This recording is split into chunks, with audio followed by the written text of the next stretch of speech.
नमस्कार दोस्तों स्वागत है आप सभी लोगों का RKC सॉल्यूशंस में। दोस्तों आप लोग देख रहे हैं नेटवर्किंग का ये डिप्लोमा। इस डिप्लोमा के अंदर टोटल 15 वीडियोस मैं अपलोड कर चुका हूँ। ऑलमोस्ट आप देख सकते हैं, जैसे कि लास्ट वीडियो जो था वो नेटवर्किंग डिवाइस के ऊपर था। सो आज के इस वीडियो के अंदर हम लोग जानेंगे, लास्ट में आप लोगों ने राउटर जाना था, ठीक है। सो इस वीडियो में हम जानेंगे OSI रेफरेंस मॉडल के बारे में, ये क्या है, इसका क्या मेन यूज़ है, एंड थोड़ा सा हम TCP एंड पोर्ट्स के बारे में जानेंगे। तो 3-वे हैंडशेक है वो क्या होता है, एंड काफ़ी कुछ और भी टॉपिक्स हम इसमें कवर करने वाले हैं।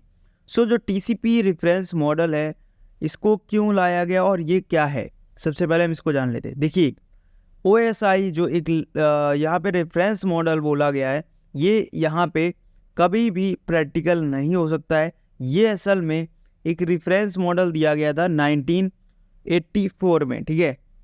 1984 में ये रेफरेंस मॉडल दिया गया था, जो कि ISO international organisation for standardisation ने दिया था, ठीक है। इसको डेवलप किया था हम बोल सकते हैं, और इसको नाम उस टाइम पे दिया गया था OSI रेफरेंस मॉडल, ठीक है। अब ये जो मॉडल था उस टाइम, ये वर्क क्या करता था, ये वर्क सबसे ज़्यादा हम बोल सकते हैं इस काम आता था कि जो भी एडमिनिस्ट्रेटर हुआ या कोई वेंडर हुआ, उसको समझाने के लिए ये मॉडल सबसे परफेक्ट था। बट ये प्रैक्टिकल नहीं किया जा सकता था। सो प्रैक्टिकल तो हो नहीं सकता था, बट इसका जो यूज़ है मोस्टली इसी काम के लिए किया जाता है। इसको किसी को समझाना है, कैसे दो डिवाइस हैं एक दूसरे से बात कर रही हैं, तो कैसे वो बात कर पा रही हैं, अगर किसी को समझाना है तो आपको OSI रेफरेंस मॉडल अच्छे से पढ़ना होता है, ठीक है। अब मेरे पास अगर एक लैपटॉप है और मेरे पास एक PC है, दोनों इलेक्ट्रॉनिक डिवाइस हैं, मतलब दोनों कंप्यूटिंग डिवाइस हैं, तो मैं मान के चलता हूँ कि मुझे कैसे दोनों से बात कर पाऊँगा। तो वो अगर मुझे समझना है तो मैं OSI जो मॉडल है, रेफरेंस मॉडल, उसको अच्छे से समझूंगा, तब मुझे समझ में आएगा कि हाँ, इस तरीके से दो मशीनें एक दूसरे से बात करती हैं, ठीक है। सो ये मेन यहाँ पे काम होता है OSI रेफरेंस मॉडल का। तो आज जो हम इस्तेमाल करते हैं, जिसकी वजह से हम नेट चला पा रहे हैं या नेट पे जो हमारा काम हो रहा है, वो होता है TCP से। बट TCP जो है उसको समझने से पहले हमें OSI मॉडल को अच्छे से समझना होता है। सो आई होप आपको समझ में आया होगा कि OSI मॉडल क्या है और इसको क्यों हम इस्तेमाल करते हैं। देखिए, यहाँ पे और बहुत सी इंफॉर्मेशन है जो आप समझ सकते हैं, तो आप खुद से इसको एक बार समझिएगा, क्योंकि OSI मॉडल जो काफ़ी बड़ा है, बट मैं कोशिश करूँगा आपको सारी मेन चीज़ें जो बता सकूँ। OSI का हम यूज़ करते हैं ट्रबल शूटिंग के लिए। अगर इसको आप जानते हैं तो ट्रबल शूटिंग अच्छे से कर पाएंगे, एंड इसकी मदद से काफ़ी सारे ऐसे टूल्स को डेवलप किया गया है जिससे कि जो नेटवर्क एडमिनिस्ट्रेटर्स होते हैं उनकी काफ़ी हेल्प हो सके। तो इसको देखकर काफ़ी सारे टूल्स भी डेवलप किए गए हैं। प्री डिफाइन कुछ यहाँ पे वर्क जो है वो OSI लेयर की वजह से आप कर पाते हैं। नेक्स्ट यहाँ पे OSI रेफरेंस मॉडल जो है क्या आपको प्रोवाइड करता है। देखिए, टोटल मैंने 4 पॉइंट्स यहाँ पे दे रखे हैं, आप देख सकते हैं। जैसे कि पहला है इंट्रोपरेबिलिटी, ठीक है। दूसरा है सिंप्लीफिकेशन, तीसरा है मॉड्यूलर डिज़ाइन एंड ट्रेनिंग। सो ये कुछ 4 यहाँ पे मैंने मेन टॉपिक्स जो है वो आपको दे रखे हैं। सो ये मेन टॉपिक्स जो है अगर आप देखेंगे तो आपको समझ में आएगा कि OSI रेफरेंस मॉडल ये 4 टॉपिक्स जो मैंने दिए हैं इन पे काम करता है, ठीक है। सो नेक्स्ट यहाँ पे OSI रेफरेंस मॉडल जो है किस तरीके से आप लोग यहाँ पे इसको समझ सकते हैं। देखिए, टोटल जैसे मैंने बोला 7 लेयर होती हैं, तो आप देख सकते हैं 7 लेयर होती है application, presentation, session, transport, network, data link and physical. So physical जो है वो सबसे लास्ट में आता है, बट अगर आप देखेंगे इधर नीचे से भी कुछ लोग इसको ऊपर तक रीड करते हैं। सो उसका क्या डिफरेंस है वो अगर आप जानना चाहते हैं तो हम इसके ऊपर एक अलग वीडियो ले आ सकते हैं, जिसमें काफ़ी इन डेप्थ हम OSI को अच्छे से पढ़ सकते हैं। ये थोड़ा ओवरव्यू वाला वीडियो है, कोशिश कर रहा हूँ आपको अच्छे से बता सकूँ, ये वीडियो बड़ा होगा। तो अब यहाँ पे जैसे कि अगर हम फिजिकल जो है फिजिकल है लेयर, इसके अंदर वो विड्स के ऊपर काम कर रही है। देखिए, ये सारे यहाँ पे आपको PDU लिखे हैं, अभी इसके बारे में लास्ट में और बात करेंगे, अभी हम आपको बता रहे हैं कुछ थोड़ा सा। अब यहाँ पे जैसे कि 7th लेयर जो है इसके बारे में हम जानते हैं थोड़ा सा। 7th लेयर क्या करती है, 7 लेयर है, आपको पता चल गया। 7th लेयर क्या काम कर रही है। This layer provide the protocol and services application need to take advantage of a network. ठीक है, सो सेवेंथ जो लेयर है यहाँ पे प्रोटोकॉल एंड सर्विसेज के सर्विस एप्लीकेशंस जो है उनके ऊपर काम कर रही है। ठीक है, ये आपको यहाँ पे याद रखना है। जैसे कि सर्विसेज यहाँ पे DNS, DHCP, टेलनेट, SSH,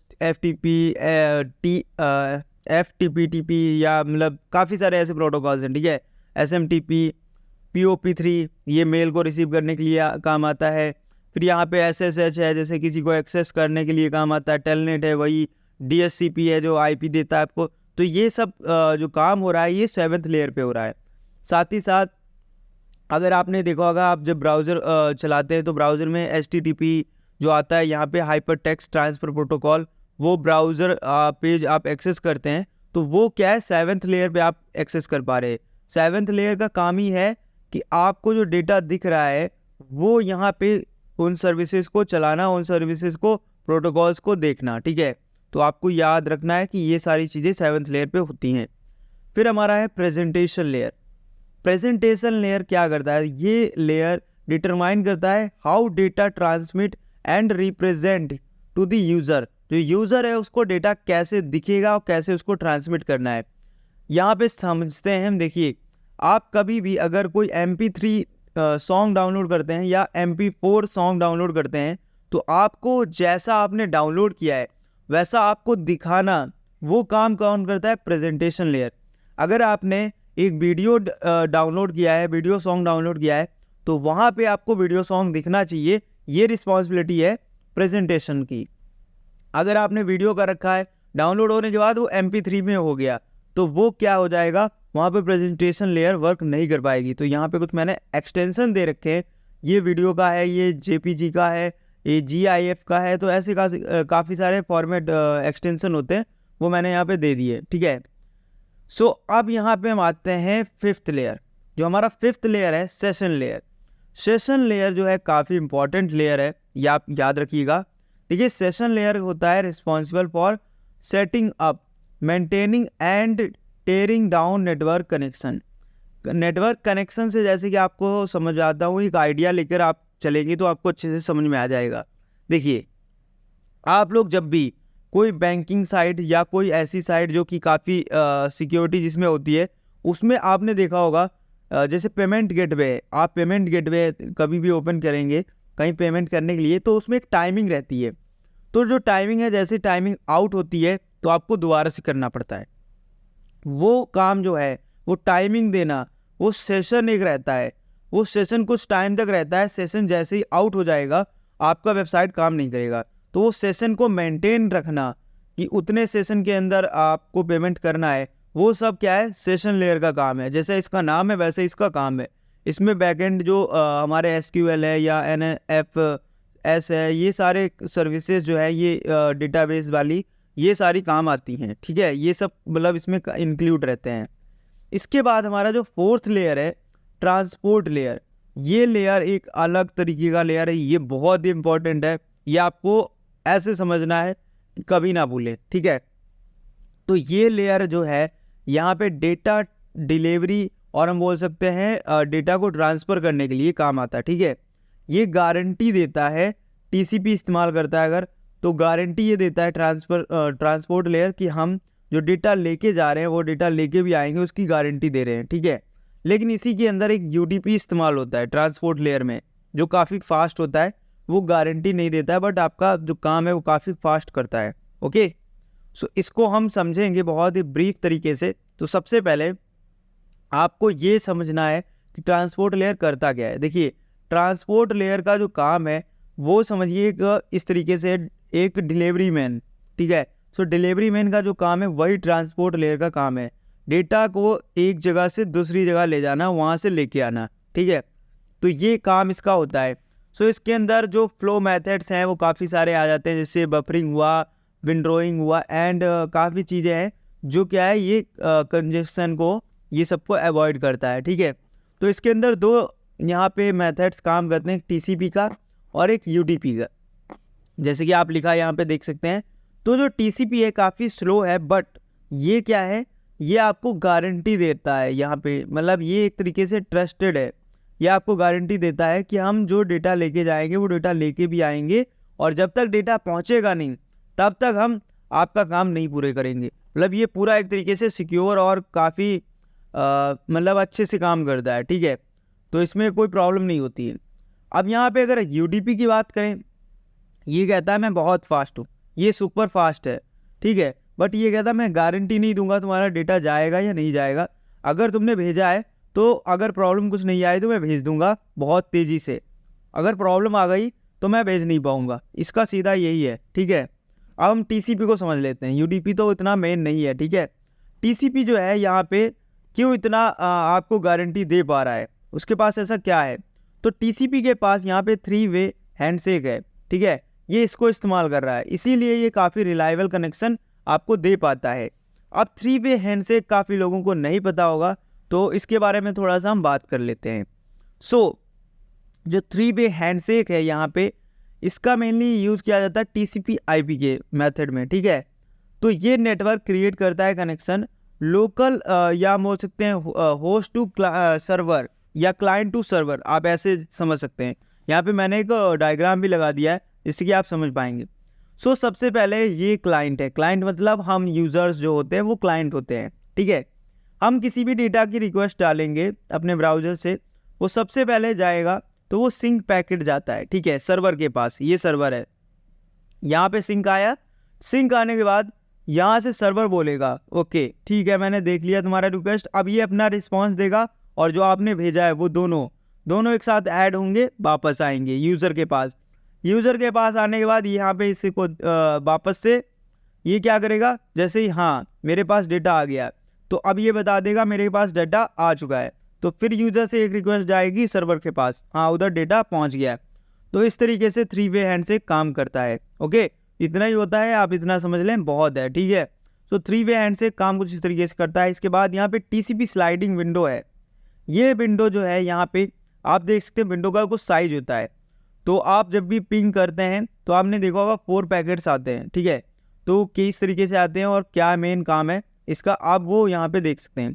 ये स्लो डाउन करता है ट्रांसमिट रेट को, और ये जो सेंडर है तो इस पर डिपेंड करता है, ठीक है। जो सेंड कर रहा है एक्नॉलेजमेंट जो आ रही है वो उस पर साइज जो है वो क्या रहेगा, वो सारी चीज़ें डिसाइड करता है ये, ठीक है। तो इसको हम बाद में भी देखेंगे, बट अभी थोड़ा सा आइडिया ले लिया मैंने।